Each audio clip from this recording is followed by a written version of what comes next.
ప్రస్తుతం మనతో పాటు ఉన్నారు మల్కాజ్గిరి నుంచి బీజేపీ నేత మల్కా కొమరయ్య గారు.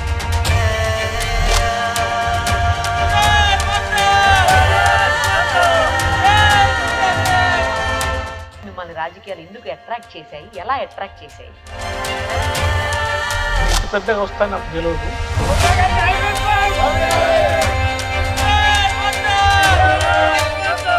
బలమైనటువంటి ప్రత్యర్థులు ఉన్నారు మల్కాజ్గిరి కాన్స్టిట్యున్సీలో. సో వాళ్ళందరినీ ఎలా ఫేస్ చేయబోతున్నారు? మన పాజిటివ్ వర్క్ మనం చేసుకుంటే వెళ్ళాలి.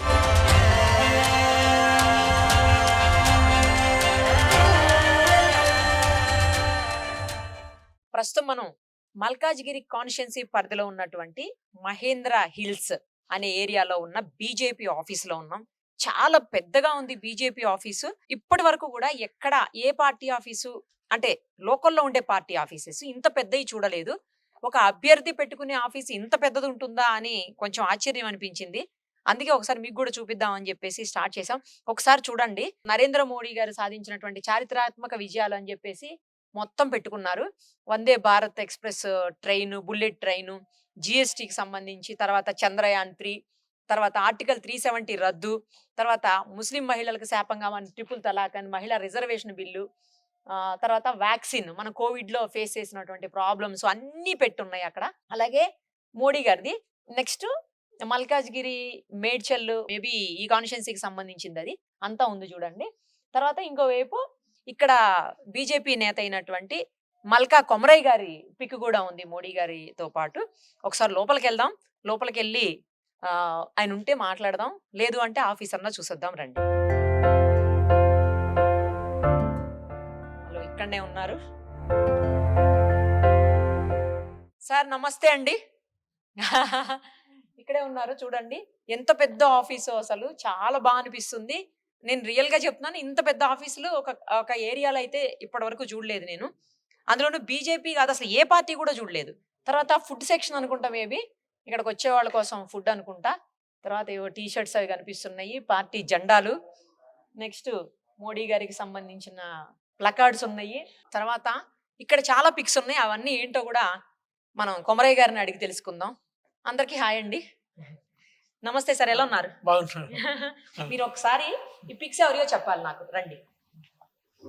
అది వాజ్పేయి గారితో ఎవరు ఆయన? దామోదర్ గారు, మీ ఫాదర్ ఇన్ లా, మామగారు, పిల్లనిచ్చిన మామగారా? ఓకే. తర్వాత ఇక్కడ భగవత్ గారు, ఆర్ఎస్ఎస్ చీఫ్ కదా. ఆయన వేసింది భగవత్ గారు వేసింది. ఓ, ఇక్కడ వేస్తున్నారు అదేనా? ఓ, మీ దగ్గరికి ఎలా వచ్చింది? మా లైబ్రరీని మీ దగ్గరనే వేశారా? సూపర్. ఆర్ట్స్ అకాడమీ ఉండే, అందులో తీసుకెళ్తే అప్పుడు గీసేసారు. అది మీ స్కూల్లోనండి? ఆ స్కూల్లో. ఓకే. ఎవరెవరు అక్కడ? మీరు, మీ సన్ అనుకుంటా, ఆవిడ మిస్సెస్ పల్లవి. ఓ, పల్లవి గారు. పల్లవి ఇంటర్నేషనల్ స్కూల్స్ ఆవిడ పేరు మీదే కదా. మీరేదో ప్రజెంట్ చేస్తున్నట్టున్నారు ఆయనకు. పిల్లలు గీశారు, ఆయన ఫోటో, ఆయన ఫోటో ఆయనకే ప్రజెంట్ చేశారు.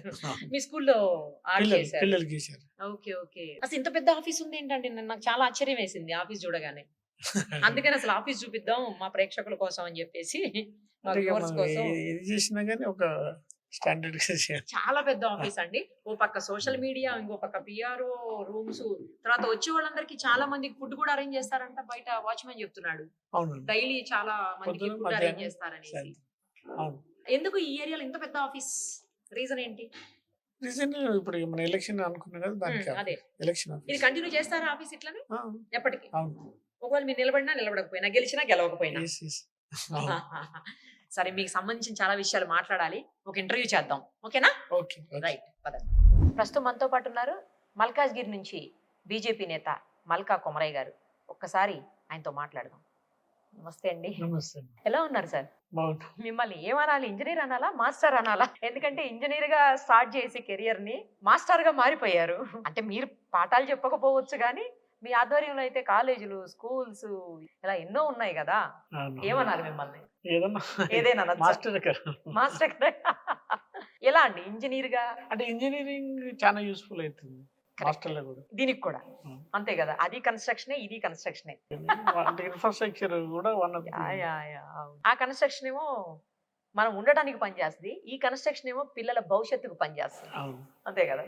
ఇంజనీర్ గా కన్స్ట్రక్షన్ చేస్తూ ఉంటే బాగా అనిపించిందా? ఇప్పుడు పిల్లల్ని భావి తరాలకి, భవిష్యత్ తరాలకి పౌరులుగా తీర్చిదిద్దుతా ఉంటే ఇది బాగా అనిపిస్తోందా? ఇంజినీర్లను ఫ్యూచర్ డెవలప్ చేయడమే సాటిస్ఫాక్షన్. హ్మ్. ఇప్పటికి కూడా ఎప్పుడైనా ఏదన్నా ఒక టెన్షన్ ఉన్నా లేకుంటే ఏదో ఉన్నా కానీ పిల్లలతోని పోయి కూర్చుంటాం. చిన్న అన్నీ మర్చిపోతాం. చిన్న పిల్లలు అన్ని అంతే కదా? మర్చిపోతాం. మళ్ళీ పేరెంట్స్ అందరూ వచ్చి యెస్. వాళ్ళు కలిసి మా వాడు ఇంత పెద్దగా అయ్యాడు హ్మ్. అంటే ఒక్కొక్క స్కూల్లో ఒక స్టూడెంట్ 12 ఇయర్స్ ఉంటాడు. ఓకే. 12th క్లాస్ వరకు 15 ఉంటారు. Years actually. అవును. ఎల్కేజీలో జాయిన్ అయితే 12th వరకు వచ్చారు. 12th వరకు. 15 ఇయర్స్ అంటే ఆల్మోస్ట్ ఒక 1/4 20% of their life early life మన దగ్గర ఉంటుంది. కరెక్ట్. కాబట్టి ఆ సాటిస్ఫాక్షన్ కాకుంటే దీంట్లో డబ్బులు తక్కువ వస్తుండొచ్చు. But Yeah. ఆ సాటిస్ఫాక్షన్ లెవెల్ ఎక్కువ ఉంటుంది. ఎక్కువ ఉంటుంది. వేరే business so many other business ఉన్నాయి. కరెక్ట్. కరెక్ట్. నేను బిల్డర్‌గా ఉంటుంటే ఇప్పుడు కొంతమంది నాతో స్టార్ట్ చేసిన వాళ్ళు ఇప్పుడు పెద్ద పెద్ద బిల్డర్స్ అయిపోయారు. హ్మ్. హ్మ్. బట్ సాటిస్ఫాక్షన్ లెవెల్ ఇక్కడ చాలా బాగుంటుంది. అన్నట్టు ఇంజినీర్ అలాగే మాస్టర్ అని ఎందుకన్నాను కదా, మీకు డౌట్ రాలేదా? వచ్చే ఉంటుంది. ఇంజినీర్ అని ఎందుకన్నానంటే ఎమ్మెల్యే, ఎంపీ కాలనీని కన్స్ట్రక్ట్ చేసినటువంటి వ్యక్తి ఆయన. అలాగే మినర్వా లాంటి పెద్ద పెద్ద ఈ కాంప్లెక్స్‌లు కట్టినటువంటి బిల్డర్. అది గతం. ప్రెజెంట్ అయితే ఆయన పల్లవి గ్రూప్ ఆఫ్ ఎడ్యుకేషనల్ ఇన్‌స్టిట్యూషన్స్‌కి సేమ్ టైమ్ చాలా బ్రాంచెస్ అయినటువంటి DPS, Delhi public school, Nacharam లాంటి పెద్ద బ్రాంచ్‌కి కూడా ఆయనే ఓనర్. సో అందుకే అలా అడిగాను. ఒకసారి వాటి వివరాలు కూడా తెలుసుకుందాం. సార్ చెప్పండి, అసలు మీరు ఎమ్మెల్యే, ఎంపీ లాంటి కాలనీస్‌ని కన్స్ట్రక్ట్ చేసి సికింద్రాబాద్‌లో చాలా పెద్ద కాంప్లెక్స్ మినర్వా కాంప్లెక్స్ అంటే. అలాంటి కాంప్లెక్స్‌ని కన్స్ట్రక్ట్ చేసినటువంటి వ్యక్తి మీరు. ఎప్పుడైనా అటు సైడ్ వెళ్ళినప్పుడు ఎమ్మెల్యే, ఎంపీ కాలనీ చూస్తే ఏమనిపిస్తది? సాటిస్ఫాక్షన్ ఉంటుంది. అందరూ ఇప్పుడు ఎమ్మెల్యే కాలనీ అందరు ఎమ్మెల్యేలు, ఎంపీలు, మినిస్టర్స్, ఎక్స్ మినిస్టర్స్, హ్మ్. గవర్నర్స్ అంటే మళ్ళీ కొంతమంది సుప్రీంకోర్టు జడ్జెస్ హ్మ్. చాలా హై ప్రొఫైల్ ప్రొఫైల్స్ ఉన్న వాళ్ళంతా. Yes. వాళ్ళంతా అక్కడ పాత ఎమ్మెల్యే క్వార్టర్స్ కన్నా కూడా కొత్త ఎమ్మెల్యే క్వార్టర్స్ లోనే కొత్త లేటెస్ట్ వచ్చింది కాబట్టి అందరూ పెద్ద పెద్ద వాళ్ళు అక్కడ స్టే చేస్తారు. పోయినప్పుడు చాలా బాగా అనిపిస్తుంది. అవునా? అది విజయభాస్కర్ రెడ్డి సార్ అప్పుడు ఆయన బర్త్డే ఉండే 16th ఓహో! జనవరికి ఇచ్చాడు. వితిన్ హ్మ్. 1 ఇయర్ మొత్తం కంప్లీట్ చేసి ఇచ్చాం. Within 1 1 year. ఇయర్ ఆ గుట్టలందరూ మా కాంపిటీషన్ అప్పుడు హుడా ఉండే సో మెనీ అదర్ హ్మ్. కాంట్రాక్టర్స్ ఉండే. హ్మ్. అవన్నీ కాకుండా మాకు అది అలాట్ చేశారు. ఇప్పుడైతే 2, 3 ఇయర్స్ తక్కువ అంటే తక్కువ. ఎవ్వరు కూడా అంత తక్కువ అసలు కన్స్ట్రక్ట్ చేసి ఇవ్వరు. కష్టం. First of all. ఎందుకంటే అంత రాక్ ఏరియా ప్లేన్ ల్యాండ్ అయితే ఓకే. హ్మ్. But it was full of Hilux అబ్బా! రాక్ కంటూర్స్ హ్మ్. లోయెస్ట్ ఏరియాలో రోడ్స్ వేసి హ్మ్. ప్లాట్స్ అన్ని ఎలివేట్ వచ్చేటట్టుగా హ్మ్. చేసి అది పెద్ద సాటిస్ఫాక్షన్. ఇప్పటి వరకు ఎమ్మెల్యే, ఎంపీ కాలనీలో క్వార్టర్స్ అవన్నీ ఎవరు కన్స్ట్రక్ట్ చేశారో ఎవరికి తెలియదు. ఇప్పుడు ఫస్ట్ టైం మిమ్మల్ని చూస్తారు అందరు తెలుసా? అలా ఉన్న మీరు సడన్ గా ఇటు ఢిల్లీ పబ్లిక్ స్కూల్ చాలా ఫేమస్. అందరూ అందులో సీట్ల కోసం చాలా క్యూ కట్టి ఉంటారు ఎప్పుడు కూడా ఆల్వేస్. అలాగే సేమ్ టైం పల్లవి ఇంటర్నేషనల్ స్కూల్స్, కాలేజెస్ ఇవన్నీ కూడా చాలా ఫేమస్. మళ్ళీ ఇందులోకి ఎలా వచ్చారు అసలు? అంటే అందులోంచి యాక్చువల్లీ ఆ లైన్లో ఉన్నప్పుడే నేను 94లోనే ఫస్ట్ పల్లవి మోడల్ స్కూల్ బోయినపల్లిలో స్టార్ట్ చేశాను. ఓహో! అంటే ఇంత పెద్దగా వస్తాను నాకు తెలియదు. బట్ 94లో అసలు ఏముండే అక్కడ బోయినపల్లి కూడా ఏం లేదు, అంత వేకెంట్ ఉండే. హుహు. అప్పుడు నేను ఇక్కడ మహేంద్ర హిల్స్‌లోనే ఉండేవాడిని. హ్మ్. అయితే అప్పుడు చిన్నప్పుడు నేను ఎడ్యుకేషన్‌లో ఎంత సఫర్ అయ్యానో దాన్ని కొంచెం రిప్లేస్ చేయనీకని ఏదో కొంతమంది స్కూల్ పెట్టి మనం కొంతమంది కన్నా ఈ అఫోర్డబుల్ ఎడ్యుకేషన్ ఇవ్వాలనే ఉద్దేశంతో స్టార్ట్ చేశాం. 50 స్టూడెంట్స్‌తో స్టార్ట్ చేసి అది మెల్లిమెల్లిగా పెరిగింది. హ్మ్. దాని తర్వాత 2010లో మన కొత్త బ్రాంచ్ వచ్చింది పల్లవి. హుహు. అక్కడికెళ్ళి మళ్ళా బ్రాంచెస్ యాడ్ అవుతూ పోయి ఇప్పుడు ఆల్మోస్ట్ 15 పల్లవి స్కూల్స్ ఉన్నాయి. మళ్ళీ మేము ఫ్రాంచైజ్ ఇచ్చాము. ఓహో! 10, మీరు మళ్ళీ 15 ఫ్రాంచైజీస్ ఫ్రాంచైజ్ ఇచ్చారా? ఇచ్చాం పల్లవి డిస్ట్రిక్ట్‌లలో. ఓకే. ఇప్పుడు ఓకే. మంచిర్యాలలో, కరీంనగర్, మన పెద్దపల్లిలో, ఓహ్! కామారెడ్డి. అయితే డిపిఎస్ 2002లో ఫస్ట్ బ్రాంచ్ వచ్చింది మహేంద్ర హిల్స్‌లో. ఇక్కడే ఫస్ట్ అది కూడా. ఆ! కానీ మీ నాచారం బ్రాంచ్ చాలా పెద్దది సార్. దీని తర్వాత క్యాంపస్ డెవలప్ చేయడానికి నాచారం వెళ్ళాం. యాక్చువల్లీ నాచారంలో ఆ ల్యాండ్ ఒక రియల్ ఎస్టేట్ కొరకు తీసుకున్నాం. ఒక పెద్ద కంపెనీ బిర్లా కంపెనీకెళ్ళి తీసుకొని ఓహో! స్కూల్ కొరకు ఒక 1 ఎకర్ 2 ఎకర్లు సరిపోద్ది, మిగతాది రియల్ ఎస్టేట్ చేసుకోవచ్చు అనే ఉద్దేశంతో హ్మ్. స్టార్ట్ చేశాం. బట్ ఎప్పుడైతే స్కూల్ స్లోగా గ్రో అయ్యి మొత్తం అది 15 ఎకర్స్ పోయి ఇప్పుడు 22 మొత్తం ఎకర్ క్యాంపస్ అయిపోయింది. అదే కదా! అది మొత్తం ఇప్పుడు పిల్లలే. మొత్తం పిల్లలే. అందులో హాస్టల్ ఉంది, కేంబ్రిడ్జ్ డివిజన్ ఉంది, మన ఎల్కేజీ నుంచి 12th CBSE okay. School okay. ఉంది. ఓకే. అయితే ఇప్పుడు ఇండియాలో డిపిఎస్ స్కూల్స్ ఇండియా వరల్డ్‌లో అంతా 400 స్కూల్స్ ఉన్నాయి. అందులో మాది హైయెస్ట్ స్ట్రెంత్ గాని, క్వాలిటీ అవును. వైస్ గాని నాచారం బ్రాంచ్ చాలా పెద్దది. చాలా ఎంతమంది ఉంటారండి అక్కడ? 9000 స్టూడెంట్స్. అబ్బా! ఒక క్యాంపస్ లో హైయెస్ట్ ఇండియాలో. మొత్తం ఎన్ని బ్రాంచెస్ ఉన్నాయి DPS అసలు? 5 బ్రాంచ్ మా దగ్గర 5 మన దగ్గర కాదు, కంప్లీట్ గా ఇండియా. ఇండియా అబ్రాడ్ లో 400. 400 లో మందే టాప్. Top. 2002 లో స్టార్ట్ అయిందండి అది. ఎప్పుడు ఏ ఇయర్ లో స్టార్ట్ అది అయింది? 2006 లో స్టార్ట్ 6 లో అయింది. స్టార్ట్ అయింది. ఇప్పటి వరకు అలాగే కంటిన్యూ చేస్తూ వస్తున్నారు బ్రాంచ్ నెంబర్ 1 గా. ఎలా? దాని తర్వాత నాచారం వచ్చిన తర్వాత మా నాదర్గులు ఆదిపట్ల స్టార్ట్ చేసాం. ఉమ్, ఇప్పుడు అక్కడ ఒక 4500 స్టూడెంట్స్ ఉన్నారు. దాని తర్వాత మళ్ళీ ఎయిర్పోర్ట్ లో GMR వాళ్ళు ఆల్ ఇండియా టెండర్ ఇచ్చి మనకు ఒక 5 ఎకరాల ల్యాండ్ ఇచ్చారు. అక్కడ ఒక బ్రాంచ్, 4th బ్రాంచ్. 5th ఒకటి మన సైదాబాద్ కాలనీ అని మన సంతోష్ నగర్ లో లాస్ట్ ఇయర్ స్టార్ట్ చేశాం. ఓ, 5 స్కూల్స్ ఉన్నాయి. ఒక దగ్గర దగ్గర 17,000 స్టూడెంట్స్ ఉంటారు అందులో. మొత్తంగా DPS గ్రూప్ లో మా వరకు. పల్లవిలో? పల్లవిలో అల్వాలు, బోడుప్పల్లు, కీసర, బాచిపల్లి, గండిపేట, సరూర్ నగర్ ఇవన్నీ కలిపితే అదొక 17,000 ఉంటుంది. వా. తర్వాత పల్లవి ఇంజనీరింగ్ కాలేజ్, మళ్ళీ మన ఫ్రాంచైజ్ పల్లవి మేనేజ్మెంట్ అన్ని కలిపితే దగ్గర దగ్గర ఒక 40,000 స్టూడెంట్స్. ఇవన్నీ రోజు విజిట్ చేయడానికి అవ్వదుగా మీకు? ఎప్పుడన్నా వెళ్తారా? ఎప్పుడు ఎక్కడ అవసరం ఉంటే అక్కడికి వెళ్తాం. పల్లవి ఎవరిది ఆ నేము? మా వైఫ్. లవ్ మ్యారేజ్ అండి? కాదు కాదా? arrange marriage. ఓకే. ఎలా మీ మ్యారేజ్ గురించి చెప్పండి. అరేంజ్డ్ అంటే మన వాళ్ళు ఎవరో మాట్లాడుకుంటుంటే విన్నాను. మీ మామగారే మీ దగ్గరకు వచ్చి మా అమ్మాయిని ఇస్తాను చేసుకోమని చెప్పేసి అడిగారట కదా? అవును, నేను 4th ఇయర్ ఉన్నప్పుడు హాస్టల్కి వచ్చాను. ఎందుకలా? మీరే ఎందుకు నచ్చారు మీ మామగారికి? ఎలా పరిచయం అసలు మీ మామగారికి? పరిచయం ఎట్లా అంటే మా ఫ్రెండ్ వాళ్ళ బ్రదర్ బాబు క్రెడిల్ సెరమనీలో కలిసాం. ఓకే. మా ఫ్రెండ్ వాళ్ళ తాత ఉండే, ఉమ్, అతను మా మామగారు వాళ్ళిద్దరు మా వాళ్ళు అనుకుని ఉమ్, ఆ ఫంక్షన్ లో చూశారు అన్నట్టు. ఉమ్, చూసి వాళ్ళిద్దరు డిస్కస్ చేసుకుని ఒకరు సడన్ గా హాస్టల్కి వచ్చారు ఇద్దరు. ఉమ్. ప్రపోజ్ చేస్తారు. దాని Okay. తర్వాత మేము విలేజ్ ఉండే, వాళ్ళు కూడా విలేజ్ బ్యాక్గ్రౌండ్ కానీ బట్ సిటీలో సెటిల్ అయ్యారు. ఇప్పుడు ఆయన కాంట్రాక్టర్ ఉండే. ఉహుం. తర్వాత ఆయన కూడా మొదటి నుంచి RSS బ్యాక్గ్రౌండ్, మళ్ళీ ఉమ్. బీజేపీలో ఉండే. 82 డిసెంబర్ ఎన్టీ రామారావు ఆ టైం ఫస్ట్ ఎలక్షన్ లో ఇవాళ మన హిమాయత్ నగర్కి వెళ్ళి పోటీ చేశారు. Okay, okay. అదే అక్కడ ఫోటోలో కూడా ఉన్నారు వాజ్పేయి గారితో. మీ మామగారే కదా? ఆ, అంటే అంతకుముందు జనసంఘ అందులో కూడా ఉండే ఆహా. పాత. Okay, okay. దానికి వెళ్ళి బీజేపీకి వచ్చారు. RSS, Jana Sangh, BJP. నేను మ్యారేజ్ గురించి అడిగితే మీరు తిప్పి తిప్పి తీసుకొచ్చి మళ్ళీ రాజకీయాల్లో తీసుకొచ్చారు.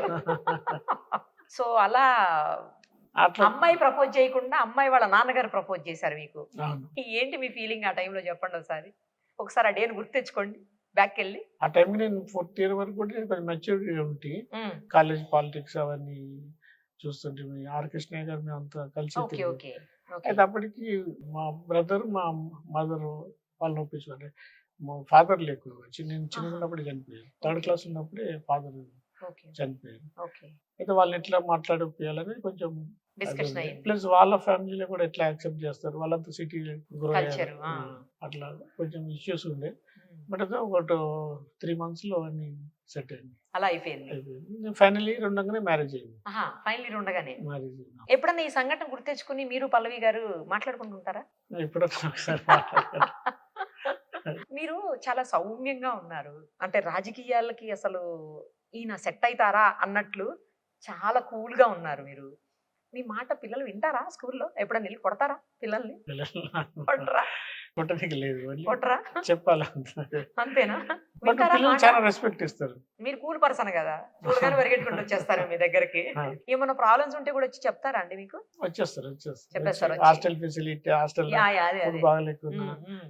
మోస్ట్లీ అకాడమిక్ కంప్లైంట్స్ కన్నా ఎక్కువ ప్లేయింగ్, లేకుంటే వాళ్ళ సిటీ విజిట్స్, పర్మిషన్ ప్రిన్సిపల్ ఇవ్వట్లేదని అట్లా వాటి Plus మీదే ఉంటుంది వాటి మీద ఉంటుంది. కంప్లైంట్స్. Plus ఇంకా డే స్కాలర్ స్కూల్లో పిల్లలు అయితే మోస్ట్లీ గేమ్స్ గురించి మాకు ఫెసిలిటీస్, ఓ, వేరే ఫెసిలిటీ మాక్సిమం ఎక్కువ ఎంకరేజ్ చేస్తాం స్పోర్ట్స్. ఓకే. చాలా స్పోర్ట్స్ ఫెసిలిటీస్ బాగా ఉంది. వీటన్నిటిలో నుంచి ఎలా రాజకీయాల వైపుకి మీ దృష్టి మళ్ళింది? అసలు ఏంటి మిమ్మల్ని రాజకీయాలు ఎందుకు అట్రాక్ట్ చేశాయి? ఎలా అట్రాక్ట్ చేశాయి? స్కూల్లో ఒక లెవెల్ గా మనం సెట్ అయ్యి ఒక స్టేజ్కి వచ్చాము. సాటిస్ఫాక్షన్ ఏంటంటే ఎవ్రీ ఇయర్ మనం 40,000 స్టూడెంట్స్ వాళ్ళు బయటకు వెళ్ళిపోతారు.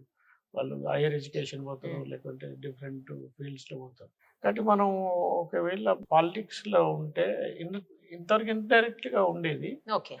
బట్ డైరెక్ట్ గా వస్తే మనం ఇంకా లార్జర్ మనం సర్వీస్ చేయొచ్చు, లేకుంటే కొన్ని పాలసీస్ లో కూడా ఏమన్నా మన వంతు యాజ్ ఇంజనీర్ కానీ, ఇన్ఫ్రాస్ట్రక్చర్, మనకు తెలిసిన ఎడ్యుకేషన్, హౌసింగ్, అంటే బేసిక్ నీడ్స్ అన్ని ఇవే కదా యా ఎడ్యుకేషన్, అవునండి హౌసింగ్ అండ్ వాటర్, ఈ ఫెసిలిటీస్ కదా. ఉమ్. అండ్ రోడ్ ఫెసిలిటీస్ ఇంకెక్కువ చేయొచ్చు అనే ఉద్దేశంతో ఆ విధంగా ఆ, రావడం జరిగింది. కన్స్ట్రక్షన్ ఫీల్డ్ లోనే అసలు బాగా సంపాదించుకోవచ్చు చెప్పాలంటే. ఆ తర్వాత ఎడ్యుకేషన్ కూడా ఇప్పుడంతా చదువు కొనడమే అవుతుంది. చదువుకోవడం పోయింది. చదువు కొనడమే. మళ్ళీ ఆ 2 దాటుకొని మీరు పాలిటిక్స్ లోకి వస్తున్నారు. ఇంట్లో ఒప్పుకున్నారా? మీ పల్లవి గారు ఏమనలేదా? Yes, okay. She's okay. ఇప్పుడు వరకు ఉన్నది ఎడ్యుకేషన్ ఫీల్డ్. పిల్లలకి ఎడ్యుకేషన్ ఇవ్వటం అంటే ఓ రకంగా సర్వీసే అది. ఇది రాజకీయాలు కాస్త డిఫరెంట్. మీకు అక్కడ ఉన్నంత సౌమ్యత ఇక్కడ ఉండదు. ఎడ్యుకేషన్ ఫీల్డ్ అంటే మీరు సౌమ్యంగా ఉన్నా నడిచిపోతుంది. రాజకీయాలు అలా కుదరదు. చాలా బలమైనటువంటి ప్రత్యర్థులు, మాటలతోటి యుద్ధం చేసే ప్రత్యర్థులు ఉంటారు మీకు ఇక్కడ. ఎలా ఫేస్ చేస్తారు? నేను అనుకుంటా కొంచెము అంటే కొంతవరకు నిజం ఉంది, కొంతవరకు దాన్ని ఎక్కువ కూడా చేస్తారు. ఎగ్జాజరేషన్ చేసామంటారా? చేస్తారు. ఈ జనరేషన్ లో నాకు తెలిసి అందరు ప్రొఫెషనల్ గానే అంటే politics also became professional profession అయిపోయింది. కాబట్టి వాళ్ళేదో మనకు తిట్టారు, మన వాళ్ళని తిట్టారు అట్లా కాకుండా మన ఆబ్జెక్ట్ ఏంది, మనం ఫోకస్ ఏంది, మనం ఏం చేయాలనుకున్నాం చేసుకుంటూ పోతే నాకు తెలిసి మనం సక్సెస్ అవుతామని నా నమ్మకం. మీకు ఆర్ఎస్ఎస్ బ్యాక్గ్రౌండ్ ఉంది అని అంటూ ఉంటారు. అసలు ఆర్ఎస్ఎస్ బ్యాక్గ్రౌండ్ ఎలా మీకు? ఆర్ఎస్ఎస్ అంటే మొదట ఫాదర్ ఇళ్లతో టచ్. ఓహో. ఆయన పాలిటిక్స్ ఉన్నప్పుడు మనం కూడా ఆయనతో ఉండే ఈ మన దత్తాత్రేయ గారు కానీ, కిషన్ రెడ్డి సార్ కానీ, వీళ్ళంతా లక్ష్మణ్ గారు అంతా పాత పరిచయాలు. అందుకే ఆర్ఎస్ఎస్ చీఫ్ భగవత్ గారితో కూడా మీ ఫోటో ఉంది. భగత్ గారు మన స్కూల్కి వచ్చారు. ఆహా. వాళ్ళ ఆర్ఎస్ఎస్ ఫంక్షన్ మన స్కూల్లో పెట్టుకున్నారు. అప్పుడు పరిచయం. అట్లా దాంతో లాస్ట్ 2 years నుంచి ఇంకెక్కువ పరిచయాలు దగ్గర పెరిగాయి. అయ్యారు. పెరిగాయి. వచ్చే పార్లమెంట్ ఎలక్షన్స్ లో మల్కాజ్గిరి నుంచి మీకు ఎంపీ టికెట్ ఇవ్వబోతున్నారు. కన్ఫర్మేషన్ కూడా అయిపోయింది. ఎందుకంటే ఆర్ఎస్ఎస్ సపోర్ట్ మీకు ఉంది కాబట్టి ఇది జరగబోతోంది అని చెప్పేసి బయట నడుస్తోంది. నిజమా అది? అంటే ఆర్ఎస్ఎస్ చెప్పినంత మాత్రాన బీజేపీ ఇస్తాను కాదు, బట్ అదొక హెల్పింగ్ హ్యాండ్ లాగా ఉంటుంది. Okay okay. ప్లస్ దానికి తోడు నాకేంటంటే నేను 45 years నుంచి మల్కాజ్గిరి ఈ ఈ ఏరియాలో ఉంటున్నా. ఇది part of Secunderabad cantonment, Malkajgiri parliament constituency. Plus మా ఇన్స్టిట్యూషన్స్ అన్ని కూడా మహేంద్ర హిల్స్ డిపిఎస్ కానీ, ఇదే ఏరియా, బోయినపల్లి కానీ, అల్వాల్ కానీ, కీసర కానీ, బోడుప్పల్ కానీ, మన నాచారం మెయిన్ స్కూల్ కానీ, పల్లె ఇంజనీరింగ్ కాలేజ్ కూడా, సరూర్ నగర్ స్కూల్, మన కనెక్షన్స్ అన్ని కూడా అన్ని విధాలుగా ఇంతకుముందు మనం కన్స్ట్రక్షన్ అట్ట ఉన్నప్పుడు ఇప్పటికీ ఇదే ఏరియాలో అందరూ మ్యాక్సిమం పరిచయం. ఓకే. అందుకొరకే ఈ కాన్స్టిట్యున్సీ దీన్ని చూస్ చేసుకున్నారా? చూస్ చేసుకోవాలి. ఇదే రీజన్ అయితే. అదే reason. మీకు స్టూడెంట్స్ కూడా, ఓల్డ్ స్టూడెంట్స్ కూడా చాలా హెల్ప్ అవుతారేమో ఈ విషయంలో. మా అల్లుని లాక్స్ లలో ఉన్నారు, బట్ వాళ్ళు కొంతమంది అబ్రాడ్లో ఉన్నారు, కొంతమంది ఇక్కడ బిజినెస్ చేస్తారు, సెటిల్ అవుతారు. ఇప్పుడు పోయి తిరుగుతుంటే కాన్స్టిట్యున్సీలో ఎక్కడో ఒక గుడికి పోయినా, ఏడి పోయినా అట్లీస్ట్ ఒక 5-10 మంది అనుకోకుండా అన్ఇన్ఫార్మ్డ్ స్టూడెంట్స్ వచ్చి, సార్ నేను ఇక్కడ స్టూడెంట్స్ వస్తున్నాను, లేకుంటే మా మన్మడి ఇక్కడ చదివాడు, లేకుంటే మా కొడుకు ఇక్కడ చదివాడు, ఏదో ఒక రిలేషన్ అయితే కొంచెం ఉంటది. ఏదో ఒక రిలేషన్ గా ఉంది, మీరు రావడం మంచిది సార్ రండి యా యా యా. అన్నట్టుగా పాజిటివ్ రెస్పాన్సే ఉంది. కొమరయ్య గారు ఇంతకీ ఎవరి గ్రూపు? ఎందుకంటే బీజేపీలో కిషన్ రెడ్డి గారిది ఒక గ్రూప్ అని, ఈటల రాజేందర్ గారిది ఒక గ్రూప్ అని, బండి సంజయ్ గారిది ఒక గ్రూప్ అని, అరుణ గారిది ఒక గ్రూప్ అని, ఇలా రకరకాలుగా మాట్లాడుతూ ఉంటారు. మీరు ఎవరి గ్రూపు? యాక్చువల్గా బీజేపీలో అట్లా గ్రూపులు ఉంటాయని నేను అనుకోను. ఇదంతా అపోజిషన్ వాళ్ళు క్రియేట్ చేసిన ఇన్ఫర్మేషన్ అనుకుంటున్నాను నేను. మీరు చెప్పిన పేర్లందరూ నాకు పరిచయం, పాత పరిచయాలు. బట్ నేను కూడా ఇప్పుడు పాలిటిక్స్ మోడీ గారి ఇన్స్పిరేషన్ తోనే నేను ఇందులో రావడం అవుతుంది. బీజేపీలోకి రావడమే అది రీజన్. ఫస్ట్ ఇన్స్పిరేషన్ మోడీ గారు లాస్ట్ 10 years లో, అంతకుముందు 65 years లో చేయలేని పనులన్నీ మోడీ గారు చేసి చూపించారు. ఏ సెక్టర్ అయినా తీసుకోండి, అంటే మీరు వరల్డ్ పాలిటిక్స్ తీసుకోండి, లేకుంటే ఎకనామిక్ గ్రోత్, ఇన్ఫ్రాస్ట్రక్చర్, మన రిప్యుటేషన్ వైజ్ కానీ, డిజిటలైజేషన్ కానీ, ఫార్మర్స్ కానీ, మన బిలో పావర్టీ లైన్ వాళ్ళు హౌసింగ్ కానీ, లాస్ట్ 10 years లో ఎంతమంది ఏవో పావర్టీ లైన్ వచ్చారు.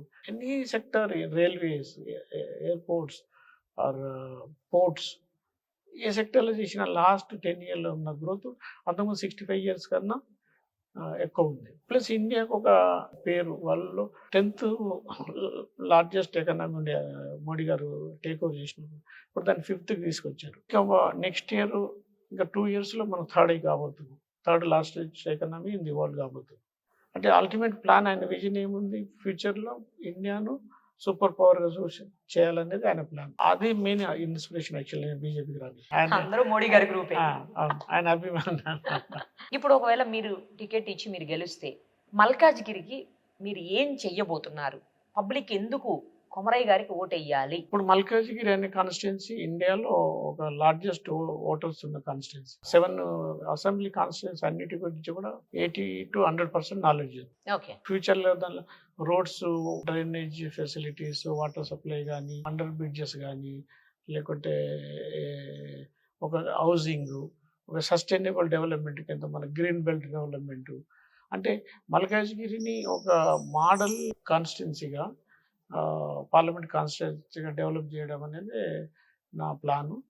దాంట్లో భాగంగానే మనం గవర్నమెంట్ ఆఫ్ ఇండియాతో కానీ, మనం లోకల్ గవర్నమెంట్ కొన్ని కోఆర్డినేషన్ ఇష్యూస్ అవన్నీ సార్ట్అవుట్ చేసుకొని దాన్ని ఒక మోడల్ కాన్స్టిట్యున్సీగా తయారు చేయడం అనేది నా ప్లాన్. పాలిటిక్స్ లో ఎవరన్నా ఫ్రెండ్స్ ఉన్నారా అండి? అందరు ఫ్రెండ్సే. అందరూ నాకు friends ఏనా? యాక్చువల్లీ అన్ని పార్టీ ఆల్ క్రాస్ సెక్షన్ నుంచి తెలిసిన వాళ్ళు ఫ్రెండ్స్. అంతేనా? వాళ్ళే ఎందుకంటే చెప్పారు ఆన్సర్. అందరూ ఫ్రెండ్సేనా? అందరు friends. ప్రత్యర్థులే లేరు మనకి. ఇలా అయితే హ్యాపీ కదా అండి, ప్రత్యర్థులు లేకపోతే. అవును. కానీ రియాలిటీకి వచ్చేసరికి బలమైనటువంటి ప్రత్యర్థులు ఉన్నారు మల్కాజ్గిరి కాన్స్టిట్యున్సీలో. అవును. సో వాళ్ళందరినీ ఎలా ఫేస్ చేయబోతున్నారు? అంటే ఫైనాన్షియల్ గా ఓకే కావచ్చు కానీ, బట్ రాజకీయంగా చాలా సంవత్సరాల నుంచి పాలిటిక్స్ లో ఉన్నవాళ్ళు, బలమైనటువంటి ప్రత్యర్థులు రాజకీయంగా ఎలా ఫేస్ చేస్తారు? వాళ్ళని ఎలా మీరు ఎదుర్కోబోతున్నారు ఎలక్షన్స్? ప్రత్యర్థులు మన పార్టీ వాళ్ళు ఉన్నారు, టికెట్ ఆశించే వాళ్ళు అందరు పెద్దలు ఉన్నారు. ఇప్పుడు ఫైనల్గా high command, BJP government, prime minister గారు, వాళ్ళ కమిటీ వాళ్ళు డిసైడ్ చేస్తుంది ఎవరు. అంటే అఫ్ కోర్స్ మీరు అన్నట్టు వీళ్ళు కూడా తర్వాత ప్రత్యర్థులుగా తయారవుతారు, అందుకని ఇక్కడ నుంచి స్టార్ట్ చేసినట్టున్నారు మీరు. Right, super. కాబట్టి ఎవరికి సీట్ ఇస్తే వాళ్ళకి వస్తుంది. అందులో ఇక్కడ నేను ఇక్కడ లోకల్ కాబట్టి నాకు కనెక్షన్స్ ఇవి ఉన్నాయని కాబట్టి నాకు వస్తుందని నేను అనుకుంటున్నాను. ఇన్ కేస్ ఒకవేళ నాకు రాకుండా బీజేపీని ఎట్లయినా గెలిపియాలి మల్కాజ్గిరికి వెళ్ళి. ఓకే. బీజేపీ గవర్నమెంట్ ఎట్లయినా వస్తుంది, మోడీ గారి గవర్నమెంట్ వస్తుంది, అది ఆల్మోస్ట్ డిసైడెడ్. ఏ సర్వే ప్రకారం చూసినా బీజేపీ గెలుస్తుంది. అందులో మల్కాజ్గిరి బీజేపీ ఖాతా వేయడమే మెయిన్ ఉద్దేశం. ఇది మీ పార్టీ నుంచి ప్రత్యర్థులైన వాళ్ళ సంగతి చెప్పారు. ఇప్పుడు అపోజిషన్ పార్టీల నుంచి ప్రత్యర్థులను ఎలా ఎదుర్కోబోతున్నారు ఒకవేళ మీకు టికెట్ వచ్చి నిల్చుంటే? అంటే మన పాజిటివ్ వర్క్ మనం చేసుకుంటూ వెళ్ళాలి. ఇప్పుడు మార్క్ స్ట్రెంత్ మా ప్రైమ్ మినిస్టర్ గారు, బీజేపీ, అది మెయిన్ స్ట్రెంత్. దానికి తోడు కొంచెం మాకు తెలిసిన ఆల్ సెక్షన్ అందరు పరిచయం కాబట్టి వాళ్ళు కొంతమంది అన్న డెఫినెట్గా వేస్తారు. అంటే బీజేపీ ప్రభుత్వ పనితీరే ప్రత్యర్థులకు సమాధానం చెప్తుంది అంటున్నారు. కరెక్ట్. అవును, నాకు ఇంకో డౌట్ ఉందండి. ఇప్పుడు ఇక్కడ చాలా ఖర్చు పెడతారు, పెద్ద నియోజకవర్గం, అందరూ కూడా భయంకరంగా ఖర్చు పెడతారు. మరి మీరేమో చాలా సాధారణమైనటువంటి కుటుంబం నుంచి వచ్చారు అని విన్నాను, అవునా అండి? అగ్రికల్చర్ ఫ్యామిలీ మాది. ఫాదర్, 4 fathers అంతా అగ్రికల్చర్. అందులో ఫాదర్ కూడా లేకుండా 3rd క్లాస్ ఉన్నప్పుడు ఫాదర్ చనిపోయారు. మీగ్గా మీరు ఎదుగుతూ వచ్చినటువంటి వ్యక్తి మీరు. 3rd క్లాస్ వరకు మా ఊళ్ళో ఒక చిన్న స్కూల్ ఉండేది, ఒకటే టీచరు, అతను వారానికి ఒకసారి వచ్చేది. మేము కూడా పొద్దున అగ్రికల్చర్ ఫ్యామిలీ వర్క్ పోయేది, మళ్ళీ స్కూల్కి వచ్చి స్కూల్కి వెళ్ళేది, మళ్ళీ నైట్ కూడా ఏంటి అగ్రికల్చర్. 3rd క్లాస్ లో కూడా పనికి వెళ్ళేవాళ్ళు అండి పొలంలో? అంటే పొలం అంటే అప్పుడు చిన్న చిన్న పనులు ఏదో ఒకటి. బ్రదర్ వాళ్ళకి హెల్ప్ చేసేది. 3rd క్లాస్ అయిన తర్వాత 4th కు మాకు దగ్గర ఒక 5 kilometers అప్పన్నపేట అని వేరే విలేజ్, ఓకే, అక్కడ 4th నుంచి 10th వరకు అక్కడికి వెళ్ళాను. అప్పుడు కూడా మళ్ళీ అంతే, పొద్దున అగ్రికల్చర్ వర్క్ పోవాలి, మళ్ళీ రావాలి, స్కూల్కి వెళ్ళాలి, మళ్ళీ రావాలి, మళ్ళీ అగ్రికల్చర్ వర్క్ పోవాలి. తర్వాత అగ్రికల్చర్ సీజన్ అప్పుడు కూడా 1 month, 15 days, 2 months స్కూల్కి పోయేవాడిని. ఈ అగ్రికల్చర్ వర్కే చూసుకునేది. ఇంట్లో చదువుకుని నైట్ పూట చదువుకుని. అప్పుడు మా విలేజ్లో ఒక లైట్ కూడా లేకుండే, అంటే ఈ ఎలక్ట్రిసిటీ కూడా లేకుండా అప్పుడు. ఇలా అంతతో చదువుకునేది. అంతలో మళ్ళీ ఒక టెస్ట్ ఏమైందంటే 7th లో ఉన్నప్పుడు మా స్కూల్ బంద్ చేశారు.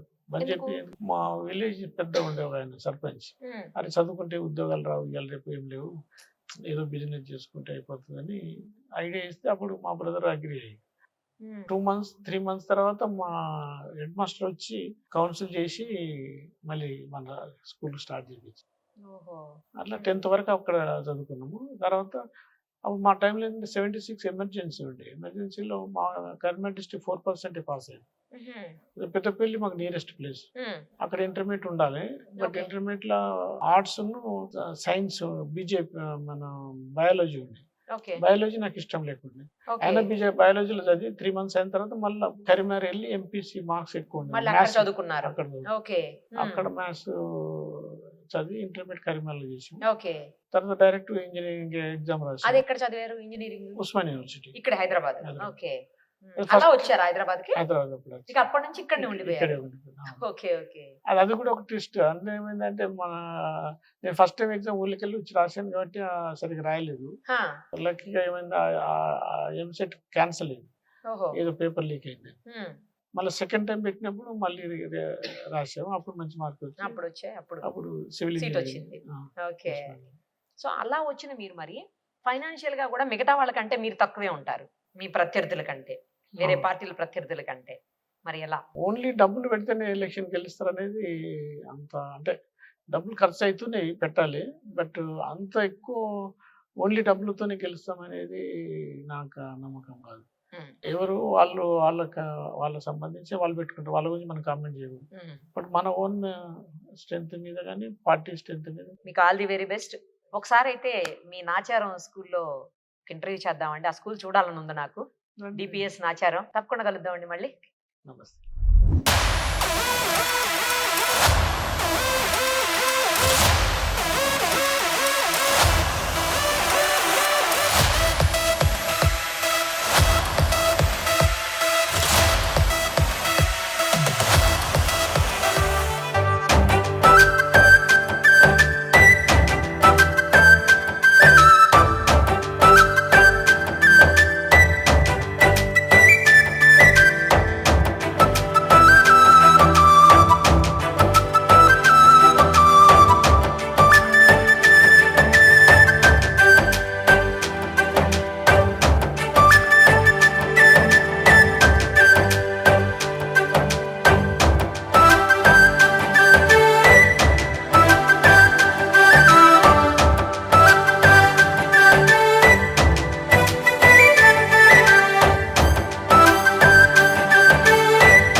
ఈరోజు మీ అల్లాపూర్ డివిజన్ లో మల్కా కొమరయ్య గారు శివాజీ గారి పుట్టినరోజు సందర్భంగా ఒక విగ్రహాన్ని ఇక్కడ ఏర్పాటు చేయడం. ఇంతకు ముందు ఇక్కడ విగ్రహం ఉండేటిదంట, అది ఏమైపోయింది, మళ్ళీ ఎందుకు విగ్రహాన్ని పెట్టాల్సి వచ్చింది? మేడం, ఆ విగ్రహం అనేది 1978లో పి రామదాస్ గారు బస్తీ స్థాపించినప్పుడు విగ్రహం పెట్టారనమాట.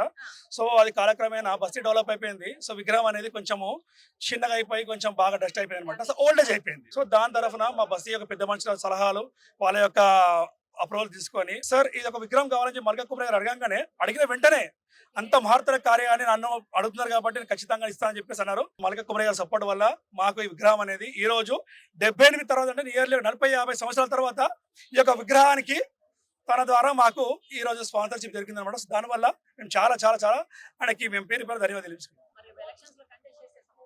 ఖచ్చితంగా సపోర్ట్ చేస్తాం మేడం. మల్కాజ్గిరి అనేది ఖచ్చితంగా మల్కా కొమరయ్య గారి అడ్డా కావాలి. సో ఖచ్చితంగా మల్కా కొమరయ్య గారిని భారీ ఎత్తున గెలిపించుకుంటాం. కానీ సీట్ అనే విషయంలో ఒక అధిష్టానం నిర్ణయించుకొని ఖచ్చితంగా మల్కా కొమరయ్య గారికి టికెట్ ఇస్తే మాత్రం ఖచ్చితంగా గెలిపించుకొని మా యొక్క అల్లాపూర్ డివిజన్ నుంచి ఈ శివాజీ విగ్రహానికి ఇచ్చిన మల్కా కొమరయ్య గారు ఖచ్చితంగా గెలిపించుకుంటామని చెప్పేసి ఇక్కడ అందరం సభాముఖంగా తెలియజేసుకుంటాం. కొమరయ్య గారు చాలా మంచి మనసున్న మనిషి మేడం. ఎందుకనంటే విగ్రహం మా యూత్ వాళ్ళు, మా వాళ్ళు అందరు అడగంగానే నేను ఇస్తాను, అది నేను తర్వాత నాకు టికెట్ రాకపోయిన టికెట్ కాసి చేయట్లేదు నేను, కానీ నేను ఇస్తాను మీకు. శివాజీ నగర్ 1978లో ఇక్కడ శివాజీ చిన్న బొమ్మ పెట్టినాం మేము అందరం, అప్పుడు స్థాపికులం మేము. 50 సంవత్సరాల క్రితం వచ్చినాం ఇక్కడ. అయితే అది చిన్నగా అయిపోయింది. శివాజీ బొమ్మ అంటే ఎక్కడ కనబడట్లేదు, సరే జర పెద్దది పెడదామని చెప్పి మా యూత్ అంతా కలిసి వీళ్ళు ముంగట పడి అంత అది ఏదో నిర్ణయించుకొని చేశారు మేడం. మన బస్తీ విషయంలో అన్నిటికీ ముందుకు వచ్చారు వాళ్ళు, సహకరించారు.